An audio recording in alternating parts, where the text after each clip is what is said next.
সর্বদলীয় বৈঠকে জাতীয় ঐক্য ধরে রাখার তাগিদ, ঐক্যবদ্ধ সিদ্ধান্তে জুলাই ঘোষণাপত্র দেয়া হবে প্রধান উপদেষ্টা। জুলাই অভ্যুত্থানে 834 জন শহীদের নাম অন্তর্ভুক্ত করে প্রথম গেজেট প্রকাশ।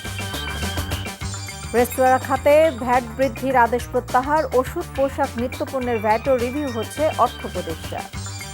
গাজায় যুদ্ধবিরতি ঘোষণার পরও ইসরায়েলের হামলা, নিহত 81।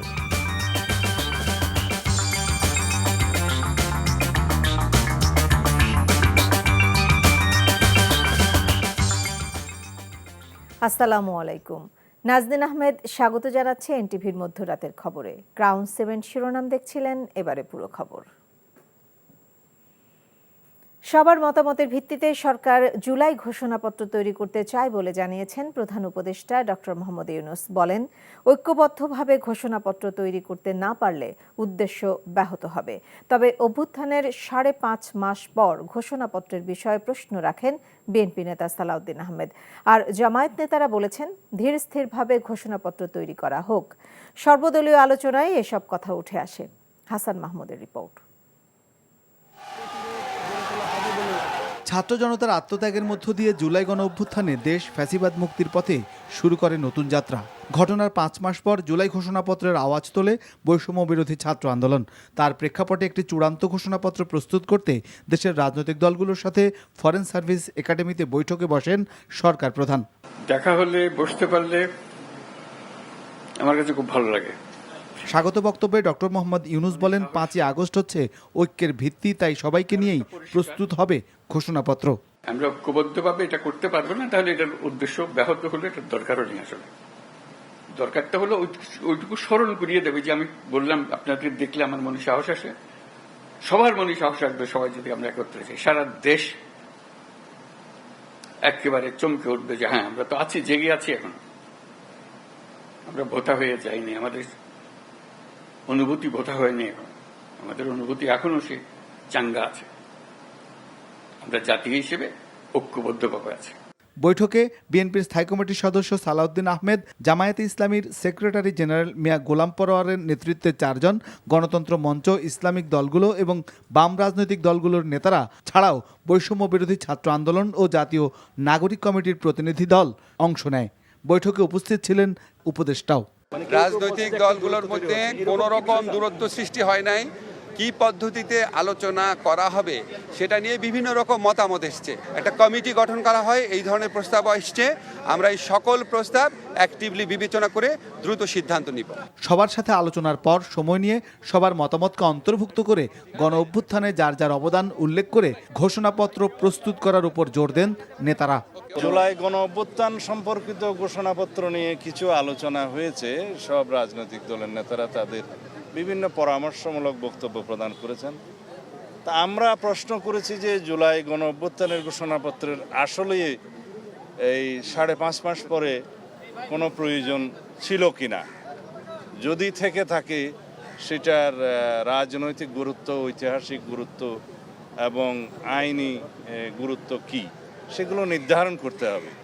এবং যাতে এই ঘোষণাপত্রকে কেন্দ্র করে ফ্যাসিবাদ বিরোধী যে ঐক্য সৃষ্টি হয়েছে সেখানে কোনো ফাটল সৃষ্টি না হয়। সবাই একমত হয়েছি যে আমাদের মধ্যে পারস্পরিক আলোচনা প্রয়োজন, এক্সচেঞ্জ অফ ভিউজ প্রয়োজন। আমরা আলাদাভাবে মতামত দেব, তারপরে এটাকে একটা কনসাইজ করে সুলিখিত একটা ঘোষণাপত্রে রূপান্তরিত করা যাবে। But it will take time, এটার জন্য একটা সময় প্রয়োজন এবং খুব একটা বিলম্ব করে অন্য কোনো অরাজকতা, অন্য কোনো ষড়যন্ত্রের সুযোগ যেন যারা সবসময় চক্রান্তের জন্য অপেক্ষা করে তারা যেন না পায়। এটা আসলে কি হবে, এটা প্রোক্লামেশন, ডেক্লারেশন, কিংবা এর আইনি দিক কি, কিংবা এর আইনি রাজনৈতিক দিকগুলো কি, আইনি এই প্রশ্নগুলো সকলের ঐক্যমত্যের জায়গা থেকে তৈরি হতে হবে। সবার মতামতের ভিত্তি হোক ঘোষণাপত্রের মূল লক্ষ্য, এমনটা জানায় বৈষম্য বিরোধী ছাত্র আন্দোলনের নেতারাও। আমরা আশাবাদী, অবিলম্বেই আমরা একটি ঐক্যমত্যে পৌঁছে জুলাই ঘোষণাপত্র, জুলাই গণ অভ্যুত্থানের জনগণের আকাঙ্ক্ষাকে জনগণের সামনে উপস্থাপন করতে পারবো। বাংলাদেশ যদি গণতান্ত্রিক কোনো উপায়ে উত্তরণের পথে যেতে হয়, এই ঐতিহাসিক দলিল ছাড়া এটা সম্ভব নয়। ঘোষণাপত্র চূড়ান্ত করতে আরও সময় নেওয়া যেতে পারে, আবার অহেতুক বেশি সময়ও যাতে নেওয়া না হয়, এমনই মত অংশগ্রহণকারীদের। Hasan Mahmud, NTV news, Dhaka. 2024 সালের জুলাই ছাত্র আন্দোলনে শহীদদের তালিকার প্রথম গেজেট প্রকাশ করেছে মুক্তিযুদ্ধ বিষয়ক মন্ত্রণালয়। প্রকাশিত গেজেটে সারা দেশের 834 জন শহীদের নাম এসেছে। মন্ত্রণালয়ের উপসচিব হরিদাস ঠাকুর স্বাক্ষরিত ওই গেজেটে মেডিকেল কেস আইডি, নাম, বাবার নাম, বর্তমান ঠিকানা, স্থায়ী ঠিকানা অন্তর্ভুক্ত করা হয়েছে। সরকারের গণ অভ্যুত্থান সংক্রান্ত বিশেষ সেল ছাত্র জনতার গণ অভ্যুত্থানের শহীদ ও আহত ব্যক্তিদের প্রথম ধাপের খসড়া তালিকা প্রকাশ করেছিল গত 21শে ডিসেম্বর। অন্তর্বর্তীকালীন সরকার দায়িত্ব নেওয়ার পর জুলাই আগস্টে নিহত এবং আহতদের তালিকা তৈরি করতে গত 15ই আগস্ট স্বাস্থ্য মন্ত্রণালয় একটি কমিটি গঠন করে। যাচাই বাছাই শেষে শহীদদের নাম প্রকাশ করে প্রথম গেজেট প্রকাশিত হলো।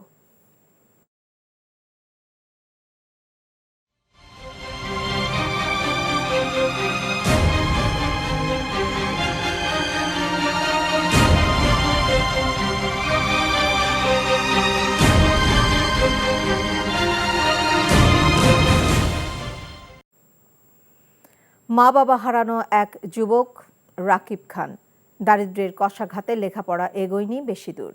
বেসরকারি প্রতিষ্ঠানে বিপণন কর্মী হিসেবে চাকুরি করতেন। লড়াকু মানসিকতার রাকিব জুলাই গণ অভ্যুত্থানে মাঠে নামেন। পায়ে গুলিবিদ্ধ হয়ে এখনও কাতরাচ্ছেন বিছানায়। নিজের সংসার নেই, তাই বোনের বাসায় তার মাথা গোজার ঠাঁই। চিকিৎসা সহায়তার জন্য হাত পেতেছিলেন জুলাই ফাউন্ডেশনে, সাড়া পাননি সেখান থেকেও। এই অবস্থায় নিজের শরীরের সাথে ভবিষ্যৎটাও বড় ভারী মনে হচ্ছে রাকিবের। জামাল হোসেনের ক্যামেরায় রাকিবের যুদ্ধ দিনের কথা তুলে ধরছেন জুনায়েদ আল হাবিব।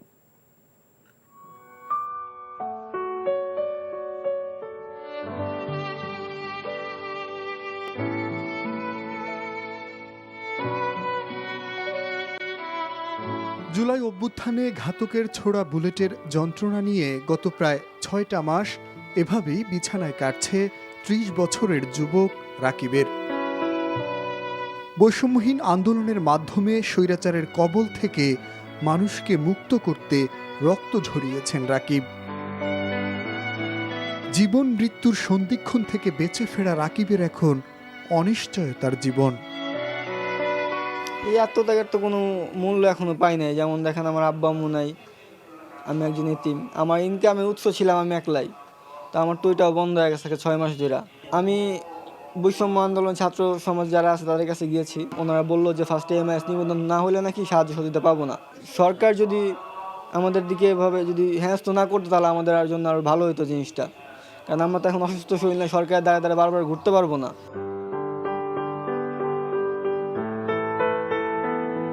অল্প বয়সেই মা বাবা হারান রাকিব। লেখাপড়া আগায়নি বেশি দূর।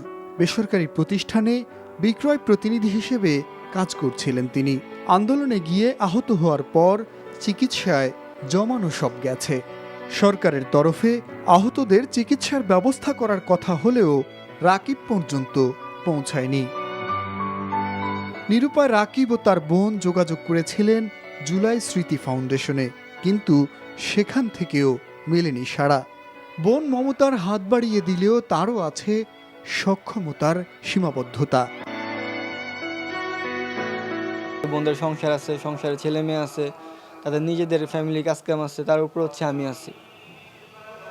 তাদেরও কষ্ট, আমি যে কষ্ট ভোগ করতেছে আমার কষ্ট তারাও সাফার করতেছে।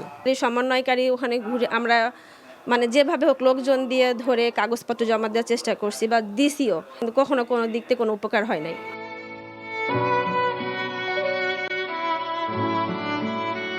দারিদ্র্যের কষাঘাতে যেখানে জীবন চালানোই দায়, সেখানে এখন আহত হয়ে মাসের পর মাস বিছানায় পড়ে থাকা রাকিব ভবিষ্যৎ নিয়ে রয়েছেন জমাট অন্ধকারে।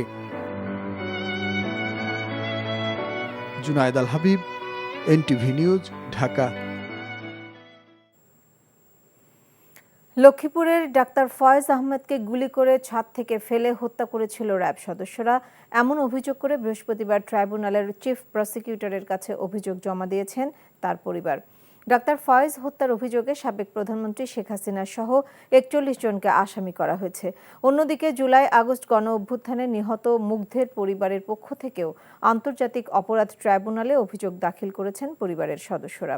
রিপোর্টে আরও জানাচ্ছেন হাসান জাবেদ। 2013 সালের 13ই ডিসেম্বর লক্ষ্মীপুরের জামায়াতের নায়েবে আমির ডাক্তার ফয়েজ আহমেদকে তার নিজ বাসায় গুলি ও নির্যাতনের পর ছাদ থেকে ফেলে হত্যা করে আইনশৃঙ্খলা বাহিনী। সেই ঘটনায় কোথাও মামলা করতে পারেনি ফয়েজের পরিবার। বৃহস্পতিবার ফয়েজ হত্যার ন্যায় বিচার চেয়ে আন্তর্জাতিক অপরাধ ট্রাইব্যুনালে অভিযোগ দায়ের করেন বড় ছেলে ডাক্তার হাসানুল বান্না। এত বছর পরে আমরা অভিযোগ দাখিল করতে এসেছি, কারণ সেই পরিবেশটা ছিল না। তৎকালীন প্রধানমন্ত্রী শেখ হাসিনা, তার স্বরাষ্ট্রমন্ত্রী মহিউদ্দিন খান আলমগীর, সামরিক উপদেষ্টা তারেক সিদ্দিকী, তৎকালীন র্যাবের ADG major general Ziaul Hasan এবং যার নেতৃত্বে যে টিমটা অভিযানে গিয়েছিল তারেক সাইদ, র্যাব 11 টিমের কমান্ডার, তার মোট 41 জনের বিরুদ্ধে আমরা অভিযোগ দাখিল করেছি। জুলাই আগস্ট ছাত্র জনতার আন্দোলনে নিহত হন বিশ্ববিদ্যালয়ের শিক্ষার্থী মীর মাহফুজুর রহমান মুগ্ধ। হত্যাকাণ্ডের 6 মাস পার হলেও ভাই হত্যার বিচারের অগ্রগতি না দেখে ট্রাইব্যুনালে অভিযোগ দায়ের করেন মুগ্ধের বড় ভাই। বলেন, মামলার আলামত তাদের নিজেদেরই সংরক্ষণ করতে হচ্ছে। যাদের কাজ করা উচিত তারা কিছুটা নির্লিপ্ত বলে অভিযোগ তাদের। তবে ট্রাইব্যুনালে দেওয়া অভিযোগে কাউকে আসামি করেনি তারা। সঠিকভাবে আসলে এগুচ্ছে না, সেটা সত্যি কথা। এখনো পর্যন্ত দৃশ্যমান আমরা কোনো কিছু দেখতে পাচ্ছি না, এটা আমরা সবাই জানি। তো এটা যে দৃশ্যমান হয় সেটা হচ্ছে আমাদের মুখ্য উদ্দেশ্য।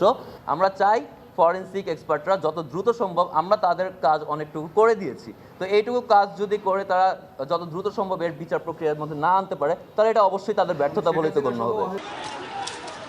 এদিকে জুলাই আগস্ট ঘটনার তথ্যপাত্র যাতে নষ্ট না হয়ে যায় সেজন্য সে সময়কার সকল ডিজিটাল প্রমাণাদি সংরক্ষণ করতে বিটিআরসি ও এনটিএমসিকে নির্দেশ দিয়েছেন বিচারপতি গোলাম মর্তুজা মজুমদারের নেতৃত্বাধীন আন্তর্জাতিক অপরাধ ট্রাইব্যুনাল। একই সাথে সকল মোবাইল ফোন অপারেটরকে তদন্ত সংস্থার চাহিদা মাত্র যেন সেই সময়কার তথ্যপাত্র সরবরাহ করে সেই নির্দেশনাও দেওয়া হয়েছে। জুলাই আগস্টের সময় এই সময় ধারণকৃত যত ডাটা আছে, তথ্য আছে, সব কিছুকে অক্ষত এবং অক্ষুণ্ণ অবস্থায় সংরক্ষণ করার জন্য বিটিআরসি, এনটিএমসি এই দুটো সংস্থাকে নির্দেশ দিয়েছেন। Hasan Javed, NTV news, Dhaka. দীর্ঘ 17 বছর পর কারাগার থেকে মুক্তি পেলেন সাবেক স্বরাষ্ট্র প্রতিমন্ত্রী লুৎফুজ্জামান বাবর। বৃহস্পতিবার দুপুরে কেরানীগঞ্জ কেন্দ্রীয় কারাগার থেকে মুক্তি পান তিনি। মঙ্গলবার বহুল আলোচিত 10 ট্রাক অস্ত্র চোরাচালান মামলায় যাবজ্জীবন কারাদণ্ডের সাজা থেকে খালাস পান তিনি। কারাগারের সামনে অবস্থান নেয়া বিপুল সংখ্যক নেতাকর্মী বরণ করেন তাকে। জেল থেকে বেরিয়ে দেশবাসীর প্রতি কৃতজ্ঞতা জানান সাবেক স্বরাষ্ট্র প্রতিমন্ত্রী। আপেল শাহরিয়ারের রিপোর্ট।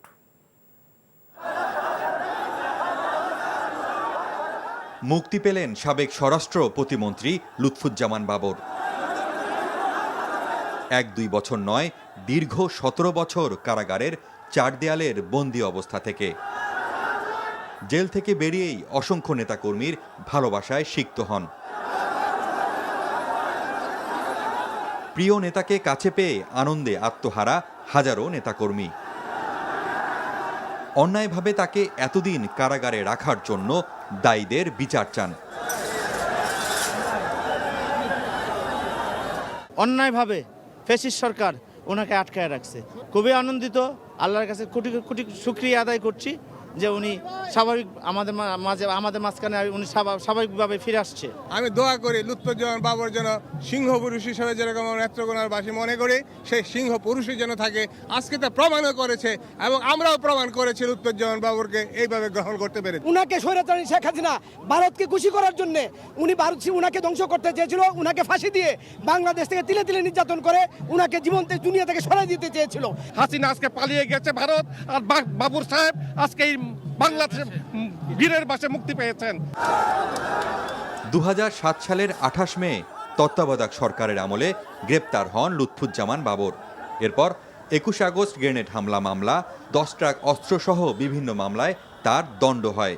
গত বছরের 5 আগস্ট ছাত্র জনতার গণ অভ্যুত্থানে আওয়ামী লীগ সরকারের পতনের পর এসব মামলায় আপিল শুনানি শেষে একে একে খালাস পান তিনি। দেশবাসীর কাছে কৃতজ্ঞতা জানান বিএনপির এ নেতা।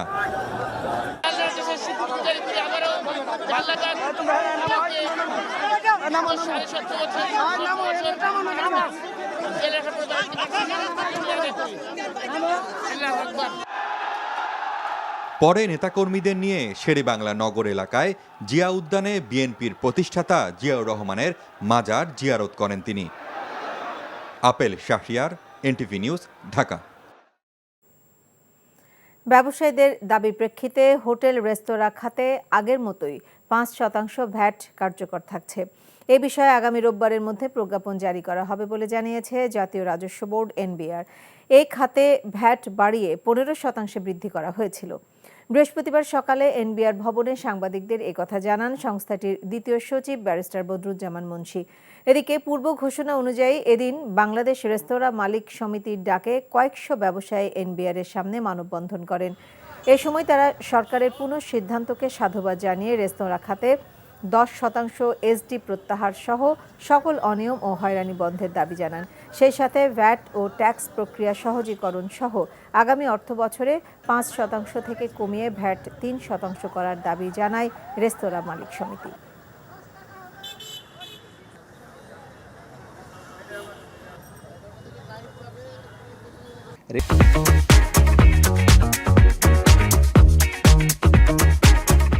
রেস্টুরেন্ট সেবার ক্ষেত্রে যে 5% ভিএটি প্রযোজ্য ছিল সেটিকে বাড়িয়ে 15% ভিএটি আরোপ করা হয়।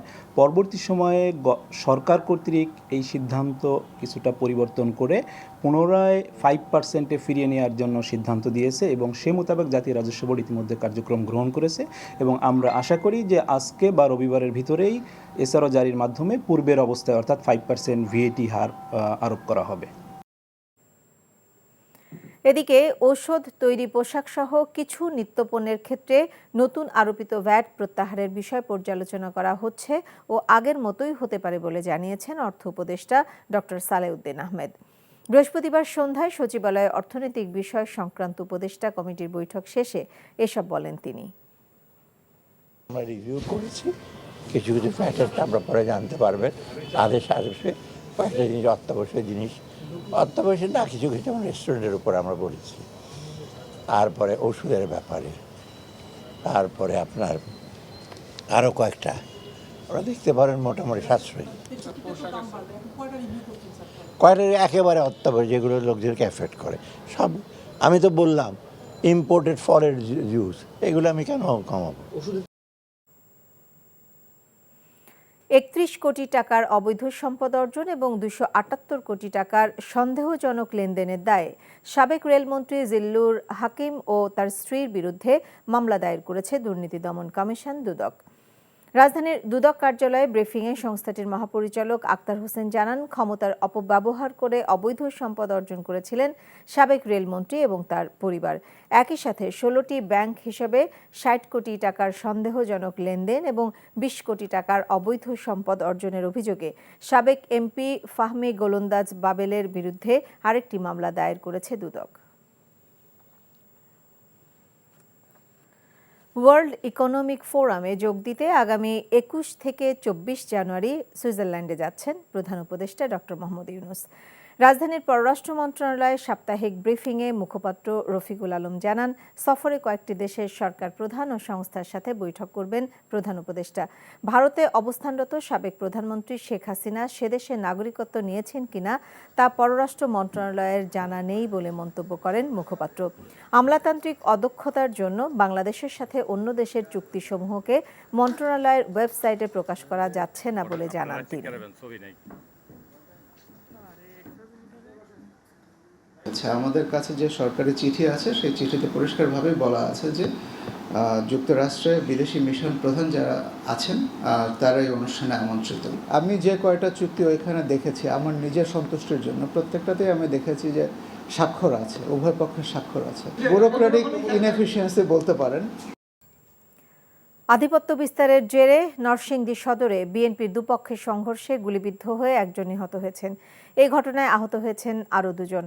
তাদেরকে স্থানীয় হাসপাতালে ভর্তি করা হয়েছে। বৃহস্পতিবার রাতে সদর উপজেলার মেহেরপাড়ায় ইউনিয়নের শেখের চরে এই সংঘর্ষ হয়। এলাকাবাসী জানান, দীর্ঘদিন ধরে ইউনিয়ন বিএনপির সাধারণ সম্পাদক ইফতি এবং সিনিয়র যুগ্ম সাধারণ সম্পাদক আকরাম হোসেনের দ্বন্দ্ব চলছিল। এরই জেরে বাকবিতণ্ডার পর দুপক্ষ সংঘর্ষে জড়ায়। এ সময় গোলাগুলিতে এলাকায় আতঙ্ক ছড়িয়ে পড়ে। মাধবদী থানার ওসি নজরুল ইসলাম বলেন, ইন্টারনেট ব্যবসা এবং স্থানীয় কাপড়ের হাটে দোকান দখলকে কেন্দ্র করে দুপক্ষের সংঘর্ষ হয়। এতে গুলিবিদ্ধ হয়ে মঞ্জু নামে এক যুবকের মৃত্যু হয়। খবর পেয়ে পুলিশ গিয়ে পরিস্থিতি নিয়ন্ত্রণে আনে।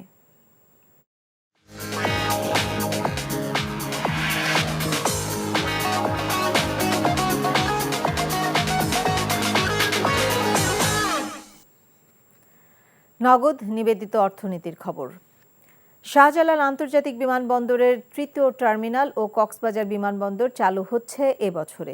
এ তথ্য জানিয়েছেন বেসামরিক বিমান চলাচল কর্তৃপক্ষ ক্যাবের চেয়ারম্যান এয়ার ভাইস মার্শাল মঞ্জুর কবির ভূঁইয়া। বৃহস্পতিবার দুপুরে ক্যাবের প্রধান কার্যালয়ে সংবাদ সম্মেলনে তিনি একথা বলেন। প্রশ্নের জবাবে তিনি বলেন, আইনে নির্ধারিত স্থানেই কর্মরত আছে আর্মড পুলিশ ব্যাটালিয়ন। সম্প্রতি যাত্রীর সঙ্গে হাতাহাতির ঘটনায় বিমান চলাচল মন্ত্রণালয়ের তদন্ত কমিটি রিপোর্ট দিয়েছে। সেই সুপারিশ অনুযায়ী বিভাগীয় ব্যবস্থা নেওয়া হবে বলে জানান তিনি। তৃতীয় টার্মিনাল ৯৯% কাজ শেষ হয়েছে। সিলিং ব্রিজ সহ কাজ শেষ হলে এবছর এটি উদ্বোধন করা হবে। কক্সবাজার বিমানবন্দরের কাজও ৯৩% শেষ হয়েছে। তৃতীয় টার্মিনালে সরঞ্জাম কেনার দুর্নীতি নিয়ে দুদক তদন্ত করছে বলে জানান চেয়ারম্যান।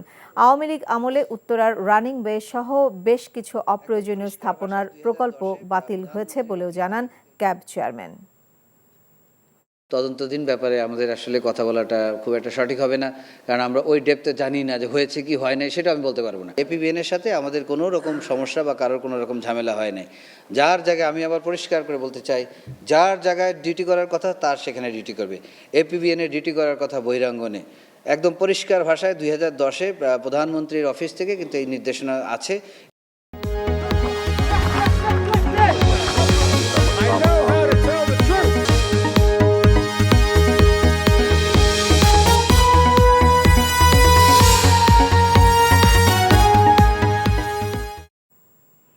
ইসলামী ব্যাংক আন্তর্জাতিক খবর। যুক্তরাজ্যের প্রধানমন্ত্রী হিসেবে প্রথম ইউক্রেন সফরে গেলেন কেয়ার স্টারমার। নিরাপত্তা বিষয়ক আলোচনা এবং ইউক্রেনের সঙ্গে ১০০ বছরের বন্ধুত্বের প্রতিশ্রুতি নিয়ে এই সফর করেছেন তিনি।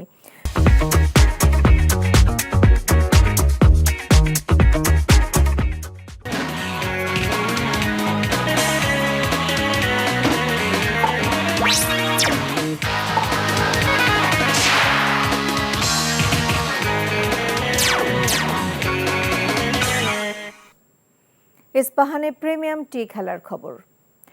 বিসিবির গঠনতন্ত্র সংশোধনের প্রতিবেদন চূড়ান্ত নয়। ক্লাব সহ অন্য প্রতিনিধিদের সঙ্গে আলোচনা করে চূড়ান্ত সিদ্ধান্ত গ্রহণ করা হবে বলে জানিয়েছেন বিসিবি পরিচালক ও গঠনতন্ত্র সংশোধন কমিটির আহ্বায়ক নাজমুল আবেদিন ফাহিম। আমার মনে খুব আর্লি একটা রেসপন্স এসছে ঢাকার ক্লাবগুলির কাছ থেকে। তবে আমি বুঝতে পারি যে তাদের রেসপন্সের অযৌক্তিক, আমি সেটা বলবো না। আমাদের যে প্রস্তাব বোর্ডের কাছে প্লেস করবে, বোর্ড সেটা স্ক্রুটিনি করবে। বোর্ড ভাবতে পারে যে না, এটা এখানে ঠিক আছে, এখানে ঠিক নেই, বোর্ড এটা ফার্দার নাড়াচাড়া করতে পারে এবং সেখান থেকে কিন্তু এটা যাবে জেনারেল কাউন্সিলের কাছে। জেনারেল কাউন্সিল যদি বলে যে হ্যাঁ এটা ঠিক আছে, অথবা জেনারেল কাউন্সিল যদি মনে করে যে কোথাও কোনো পরিবর্তনের প্রয়োজন আছে, তারা সেটা করবে। তারপর তারা যদি অ্যাপ্রুভ করে, তারপর সেটা অ্যাপ্রুভ হবে। কিন্তু এখনই ক্রিকেট প্রশাসনে অন্তর্ভুক্ত হওয়ার কোনো ইচ্ছে নেই সদ্য অবসর নেয়া তামিম ইকবালের। বাংলাদেশ দলের সাবেক অধিনায়ক বিপিএলে বৃহস্পতিবার ম্যাচ শেষে জানিয়েছেন প্রতিযোগিতামূলক ক্রিকেটেই মনোযোগ দিতে চান তিনি।